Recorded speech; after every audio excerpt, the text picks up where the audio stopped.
अस्सलामुअलैकुम। मैं अपने चैनल पे आप सबको वेलकम करती हूँ, जहाँ पे मुश्किल से मुश्किल टॉपिक को भी सिंपल स्टोरीज़ के थ्रू एक्सप्लेन किया जाता है ताकि स्टूडेंट्स के लिए उसकी अंडरस्टैंडिंग इजी हो जाए।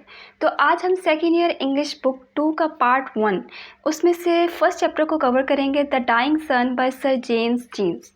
इस चैप्टर में टोटल 7 पैराग्राफ्स हैं और हर पैराग्राफ में जो इन्फॉर्मेशन दी गई है उस इन्फॉर्मेशन की बेस पे मैंने हर पैराग्राफ का एक टाइटल दिया है और फिर उस टाइटल के बाद मैंने बुलेट पॉइंट्स में आपको उन पैराग्राफ्स को एक्सप्लेन किया है सिंपल स्टोरीज़ के थ्रू। प्लस मैंने कोशिश की है कि जो आपके एक्सरसाइज के क्वेश्चंस हैं वो भी मैंने साथ साथ मेंशन कर दिए। जैसे फर्स्ट पैराग्राफ से आपके एक्सरसाइज का जो फर्स्ट क्वेश्चन है उसका आंसर मिलता है, तो मैंने वो पैराग्राफ के एंड पे लिख दिया है, उसको साथ एक्सप्लेन भी कर दूँगी।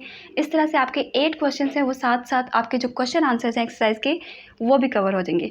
और मुझे पूरा यकीन है कि इस वीडियो के एंड होने तक आपकी जो अंडरस्टैंडिंग है वो इतनी स्ट्रॉन्ग हो जाएगी इस चैप्टर को लेकर कि आपको इस चैप्टर को दोबारा से पढ़ने की ज़रूरत भी नहीं पड़ेगी इंशाल्लाह ताला।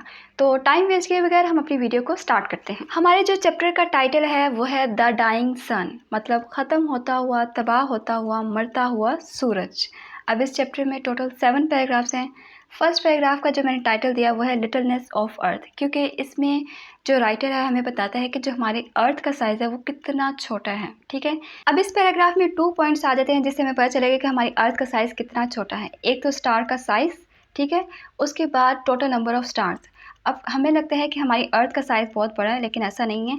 अब एक स्टार का साइज़ इतना बड़ा होता है कि उसके अंदर हमारी जैसी जो अर्थ है, ठीक है, millions and millions of earth उसके अंदर पैक की जा सकती हैं, उसके अंदर आ सकती हैं। तो आप आइडिया लगाएं कि जो हमारी अर्थ का साइज़ है वो कितना छोटा होगा। ठीक है, अब कहते हैं कि एक स्टार का साइज़ इतना बड़ा है। अब टोटल नंबर ऑफ स्टार्स कितने हैं? राइटर कहते हैं कि आप ऐसे समझ लें कि टोटल नंबर ऑफ स्टार्स इतने हैं जितने total number of grains of sand, ठीक है, जितने रेत के ज़रात हैं। और यहाँ पे एक सी शोर की बात नहीं कर रहा राइटर कह रहे हैं कि इस दुनिया में जितने भी सी शोर्स हैं उन सब को मिलाकर, मतलब जितनी भी सैंड बचती है उसमें जितने नंबर ऑफ ग्रेन्स हैं, टोटल नंबर ऑफ ग्रेन्स, उतने हमारे पास टोटल नंबर ऑफ स्टार्स हैं, मतलब इन्फिनिट स्टार्स हैं।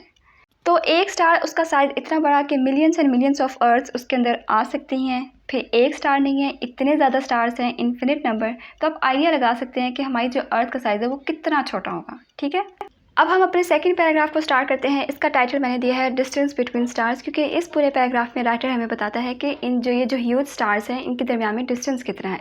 अब पहले राइटर बताता है हमें कि स्टार्स कितने हैं। स्पेस में मिलियंस ऑफ स्टार्स हैं जो ट्रैवल कर रहे हैं। ठीक है, अब उनमें से कुछ स्टार्स जो हैं जो ग्रुप्स की फॉर्म में ट्रैवल करते हैं, मतलब ग्रुप्स बनाकर, लेकिन जो मोस्टली स्टार्स हैं वो कैसे ट्रैवल करते हैं? अलोन, अकेले ही ट्रैवल करते हैं। ठीक है, ये 3 पॉइंट्स आपको क्लियर हो गए। मिलियंस ऑफ स्टार्स है स्पेस में, कुछ जो हैं ग्रुप्स की फॉर्म में ट्रैवल करते हैं, लेकिन जो मोस्टली हैं वो अकेले ट्रैवल करते हैं। नेक्स्ट हमें राइटर बताता है कि यूनिवर्स जो है वो इतना इमेंस है, इतना वसी है कि जो उसके अंदर स्टार्स हैं वो बहुत कम ऐसा होता है कि कोई स्टार दूसरे स्टार को अपने करीब देखे। ठीक है, बहुत इमेंस है। फिर बताता है हमें कि जो स्टार्स की जो जर्नी होती है वो कंप्लीट लोनलीनेस में होती है, मतलब वो बिल्कुल अलोन ट्रैवल करते हैं। उसकी एग्जांपल हमें राइटर कैसे देते हैं कि जैसे एक शिप हो ऑन एन एम्प्टी ओशन, यानी कि एक बहुत बड़ा ओशन हो जो बिल्कुल एम्प्टी हो, खाली हो, उसके अंदर सिर्फ एक ही शिप आपको नज़र आए। इस तरह से जो स्टार हैं वो भी लोनलीनेस में ट्रैवल करते हैं। ठीक है, यहाँ तक क्लियर हो गया। नेक्स्ट पॉइंट पे राइटर हमें बताता है कि सपोज के जो स्टार्स है हमारे पास वो शिप्स हैं, तो जो एवरेज शिप होगा उसका जो डिस्टेंस होगा उसकी नियरेस्ट नेबर्स, यानी कि जो सबसे करीब उसका नेबर होगा, जो सबसे करीब उसका शिप होगा, उनके दरमियान में डिस्टेंस कितना होगा? बहुत ज़्यादा। कितना? Million miles. तो जो स्टार्स हैं इस तरह से स्टार्स के दरमियान भी डिस्टेंस इतना ज़्यादा होता है। फिर लास्ट लाइन में पैराग्राफ के राइटर कंक्लूड करता है कि स्टार्स के दरमियान में इतना ज़्यादा डिस्टेंस होता है, यही वजह होती है कि बहुत रेयर चांस होता है, बहुत कम ऐसा होता है कि कोई स्टार दूसरे स्टार को अपने करीब पाए, बहुत कम होते हैं। और यही जो लाइंस हैं इन्हीं में आपका आंसर है आपकी एक्सरसाइज के क्वेश्चन नंबर 1 का। ये मैंने आपको यहाँ पे लिख दिया है कि डिस्टेंस बहुत ज़्यादा होता है स्टार्स के दरमियान में, इस वजह से आप कम ही देखेंगे कि कोई स्टार दूसरे स्टार के करीब जाए। ठीक है, अब हम स्टार्ट करते हैं अपना थर्ड पैराग्राफ, जिसका टाइटल मैंने दिया है how earth came into existence. Earth कैसे वजूद में आई, कैसे एग्जिस्टेंस में आई। इस पूरे पैराग्राफ में राइटर ये डिस्कस करता है कि 2000 मिलियन ईयर्स अगो क्या हुआ था, एक रेयर इवेंट। जैसे हमने पहले डिस्कस किया पहले पैराग्राफ में कि स्टार्स के दरमियान में इतना डिस्टेंस होता है कि बहुत रेयर चांस होता है कि कोई स्टार दूसरे स्टार के करीब आ जाए। और ये रेयर जो इवेंट था वो कब हुआ, 2000 मिलियन ईयर्स अगो, जब एक स्टार हमारे सन के करीब आ गया। अब उस स्टार ने क्या किया कि कुछ जो टाइड्स थे उनको रेज किया ऑन द सरफेस ऑफ सन।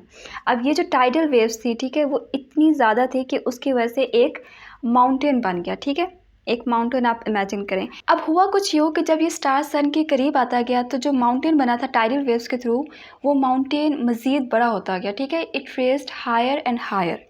अब जब ये स्टार दोबारा से सन से दूर जाने लगा तो वो जो टाइडल पुल थी वो इतनी पावरफुल हो चुकी थी कि वो जो माउंटेन बना हुआ था it was torn into pieces. ठीक है, वो टुकड़े टुकड़े हो गया और उसके जो कुछ छोटे छोटे टुकड़े थे उसने खला में फेंक दिए, स्पेस में।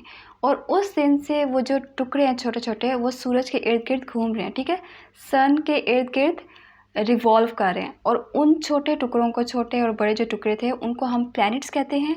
और जो हमारी अर्थ है उन प्लैनेट्स में से एक है। ठीक है, इस तरह से जो हमारी प्लैनेट है, जो अर्थ है, वो एग्जिस्टेंस में आई। इन शॉर्ट, एक स्टार सन के करीब आया, इमेंस टाइडल वेव्स की वजह से माउंटेन बना, माउंटेन हायर एंड हायर होता गया जब वो स्टार सन के मज़ीद करीब आया। और जब वो वापस से सन से दूर गया तो जो टाइडल पुल थी उसकी वजह से जो माउंटेन था it was torn into pieces. और वो जो पीसेस थे वो तब से सन के इर्द गिर्द रिवॉल्व करने लगे। उन पीसेस को हम प्लैनेट्स कहते हैं और हमारा जो अर्थ है वो उन प्लैनेट्स में से एक है। ठीक है, आई होप यहाँ तक आपको क्लियर होगा। अब इस सेकंड पैराग्राफ से आपके एक्सरसाइज के 3 क्वेश्चंस कवर होते हैं, क्वेश्चन नंबर 2, क्वेश्चन नंबर 3 और क्वेश्चन नंबर 4। क्वेश्चन नंबर 2 में पूछा गया है कि सर जेम्स जीन्स के अकॉर्डिंग जब ये स्टार सन के करीब आया तो क्या हुआ था। और क्वेश्चन नंबर 3 में पूछा गया कि जब ये स्टार सन के मज़ीद करीब आता गया तब क्या हुआ। और क्वेश्चन नंबर 4 में पूछा गया है कि प्लैनेट्स क्या हैं और ये कैसे एग्जिस्टेंस में आए। अब हम स्टार्ट करते हैं अपना फोर्थ पैराग्राफ, जिसका टाइटल मैंने दिया है बर्थ टू लाइफ, के लाइफ कैसे स्टार्ट हुई अर्थ पे। इस पैराग्राफ में राइटर बताता है कि जो सन और स्टार्स हैं वो इतने हॉट हैं कि वहाँ पे किसी भी किस्म की लाइफ एग्जिस्ट नहीं कर सकती। लेकिन ग्रेजुअली टाइम के साथ क्या हुआ कि जो पीसेस से जो सन के इर्द गिर्द रिवॉल्व कर रहे थे वो आहिस्ता आहिस्ता कूल डाउन होने लगे। अब इन पीसेस में से एक पीस थी हमारी अर्थ, जहाँ पे लाइफ स्टार्ट हुई। राइटर कहता है कैसे, कब और क्यों ये नहीं पता, लेकिन it started it simple organism. Simple organism में ये लाइफ स्टार्ट हुई। और ये जो सिंपल ऑर्गेनिज्म थे ये क्या करते थे कि मरने से पहले खुद को रिप्रोड्यूस कर देते थे, खुद को दोबारा से पैदा कर देते थे। ठीक है, अब ये जो लाइफ चलती हुई आ रही थी मज़ीद ये कॉम्प्लेक्स होती गई और अल्टीमेटली क्या हुआ कि किसकी बर्थ हुई, ह्यूमन बींग्स की, कॉम्प्लेक्स ह्यूमन बींग्स। और ह्यूमन बींग्स की लाइफ का जो सेंटर है वो है उनकी फीलिंग्स और एम्बिशंस, उनकी सेंस ऑफ ब्यूटी और उनके रिलीजन्स, जहाँ पे उनको हॉब्स और डिज़ायर्स नज़र आती हैं। अब बात कर लेते हैं हम क्वेश्चन नंबर 5 की। क्वेश्चन नंबर 5 है कि स्टार्स पे कोई भी लाइफ क्यों नहीं है। इसका आंसर ये है कि स्टार्स पे इसलिए लाइफ नहीं है क्योंकि स्टार्स बहुत ही हॉट है। वहाँ का जो टेम्परेचर है वो इतना ज़्यादा है कि वहाँ पे जो सॉलिड्स हैं वो मेल्ट होने लग जाते हैं और जो लिक्विड्स हैं वो बॉयल होने लग जाते हैं। तो यहाँ पे लाइफ एग्जिस्ट नहीं करती। नेक्स्ट आ जाता है हमारे पास क्वेश्चन नंबर 6 के लाइफ कैसे स्टार्ट हुई अर्थ पे। अब जैसे हमने इस पैराग्राफ में पढ़ा कि अर्थ जब कूल डाउन हुआ तो वहाँ पे लाइफ स्टार्ट हुई सिंपल ऑर्गेनिज्म में और फिर अल्टीमेटली हमारे पास आगे ह्यूमन बींग्स। आपने इनको 2-3 लाइन्स में एक्सप्लेन कर देना है। ठीक है, नेक्स्ट हम बात कर लेते हैं अपने 5th पैराग्राफ के, जिसका टाइटल मैंने दिया human sphere and earth temperature. यहाँ पे 2 बातें डिस्कस होंगी, एक तो इंसानों के डर की और दूसरा अर्थ का टेम्परेचर। राइटर कहते हैं कि जब हम इंसान इस यूनिवर्स की नेचर और पर्पस को डिस्कवर करने की कोशिश करते हैं तो हमारी जो फर्स्ट फीलिंग होती है वो क्या होती है, फियर, डर। हमें ये यूनिवर्स फ्राइटनिंग लगता है, उसकी 5 रीजंस हैं। नंबर 1, जितने इमेंस डिस्टेंस, इतने ज़्यादा डिस्टेंसेस हैं जो हम अंडरस्टैंड नहीं कर सकते।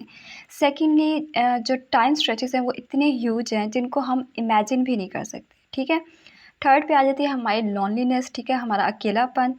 और फोर्थ पे आ जाता है littleness of our home in space. ठीक है, जो हमारा घर है, मतलब जो हमारी अर्थ है वो इतना स्मॉल साइज़ है उसका पूरी स्पेस में कि इसको सोच के हमें खौफ आता है। ठीक है, इसके अलावा जो चीज़ हमें सबसे ज़्यादा खौफज़दा करती है वो ये कि जिस तरह की लाइफ हम अर्थ पे गुजार रहे हैं उसका हमें कोई भी साइन नज़र नहीं आता कहीं भी और, मतलब कहीं भी किसी भी और जगह स्पेस में किसी भी प्लैनेट पे कोई भी लाइफ एग्जिस्ट नहीं करती जैसे कि यहाँ पे अर्थ पे करती है। और ये चीज़ हमें सा खौफज़दा करती है। नेक्स्ट हमें राइटर बताता है कि जो स्पेस में मोस्ट ऑफ द पार्ट है वो इतना कोल्ड है, इतना ठंडा है कि वहाँ पे जो लाइफ है वो फ्रीज़ हो जाएगी, और स्पेस का जो मोस्ट ऑफ द मैटर है वो इतना हॉट है कि वहाँ पे लाइफ इम्पॉसिबल है। राइटर कहता है कि जो लाइफ एग्जिस्ट करती है अर्थ पे वो दूसरे प्लैनेट्स पे एग्जिस्ट कर सकती है अगर वहाँ पे भी सूटेबल फिजिकल कंडीशंस हो जैसी अर्थ पे हैं। स्पेशली वो टेम्परेचर की बात करते हैं, अगर टेम्परेचर ऐसा होना चाहिए जहाँ पे जो सब्सटेंसेस हैं वो अपनी लिक्विड स्टेट पे एग्जिस्ट कर सके, ठीक है। वहाँ पे टेम्परेचर इतना ज़्यादा ना तो हॉट होना चाहिए कि चीज़ें बॉयल होने लग जाएँ, ना तो इतना कोल्ड होना चाहिए कि चीज़ें फ्रीज़ होना स्टार्ट हो जाएँ। जैसे टेम्परेचर अर्थ पे है वैसे ही होना चाहिए, ठीक है। अब इसी पैराग्राफ से हमारे पास क्वेश्चन नंबर 7 का आंसर आ जाता है कि हमें ये यूनिवर्स इतना फ्राइटनिंग क्यों फ़ील होता है, ठीक है। उसकी रीज़न्स हैं ये 5, ये मैंने यहाँ पे डिस्कस कर दिए जो हमने पैराग्राफ में पढ़ी थी, ठीक है। अब हम चलते हैं अपने 6th पैराग्राफ की तरफ। इसका टाइटल है स्टार्स और उनका टेम्परेचर। स्टार्स का टेम्परेचर इतना हॉट है, ऐसा फील होता है जैसे जो आग है वो हर तरफ फैली हुई हो स्पेस में। अब सराउंडिंग के टेम्परेचर की बात करते हैं कि एब्सोल्यूट 0 से 4 डिग्रीज अबव है। और फिर कहते हैं अगर हम बियॉन्ड मिल्की वे बात करें तो वहाँ पे भी जो टेम्परेचर है वो कोल्ड ही है। नेक्स्ट राइटर 2 पॉइंट्स को डिस्कस करता है कि अगर हम इन स्टार से दूर चले जाएं बहुत, तो इतना फ्रीजिंग टेम्परेचर है, इतना कोल्ड टेम्परेचर है कि हम उसको इमेजिन ही नहीं कर सकते। और अगर हम इन स्टार्स के करीब जाएं तो टेम्परेचर इतना थाउजेंड्स ऑफ डिग्रीज़ का है जहाँ पे सॉलिड्स मेल्ट होने लग जाते हैं और लिक्विड्स बॉयल होने लग जाते हैं, तो यहाँ पे लाइफ एग्जिस्ट नहीं करती।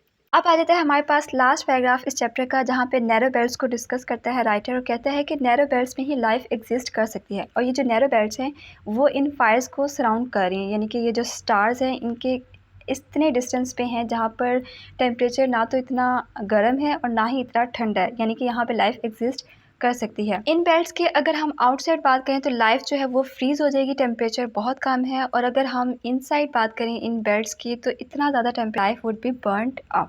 एंड पे राइटर हमें बताता है कि अगर हम इन सब नैरो बेल्ट्स को ऐड अप भी कर दें तब भी ये बहुत ही कम है नंबर में, और इस सब के बाद भी बहुत ही रेयर है कि यहाँ पे लाइफ एग्जिस्ट करेगी, क्योंकि बहुत ही कम ऐसा देखा जाता है कि जो सन्स हैं वो ऐसे प्लैनेट्स को फेंकें जैसे हमारे सन ने किया और वहाँ पे जो अर्थ है वहाँ पे लाइफ स्टार्ट हो। और इस चैप्टर के एंड पे राइटर कहता है कि लाखों में शायद एक ही स्टार ऐसा होता है जिसका प्लैनेट बिल्कुल राइट डिस्टेंस पे रिवॉल्व करता है कि वहाँ पे लाइफ पॉसिबल हो सके। अब लास्ट पे आ जाता है हमारे पास क्वेश्चन नंबर 8 कि कौन सी कंडीशंस हैं जो ज़रूरी होती हैं लाइफ को एग्जिस्ट करने के लिए आपके ओपिनियन में। इसका आंसर मैंने आपको एक्सप्लेन कर दिया है और इसी के साथ हमारी वीडियो हो जाती है ख़त्म।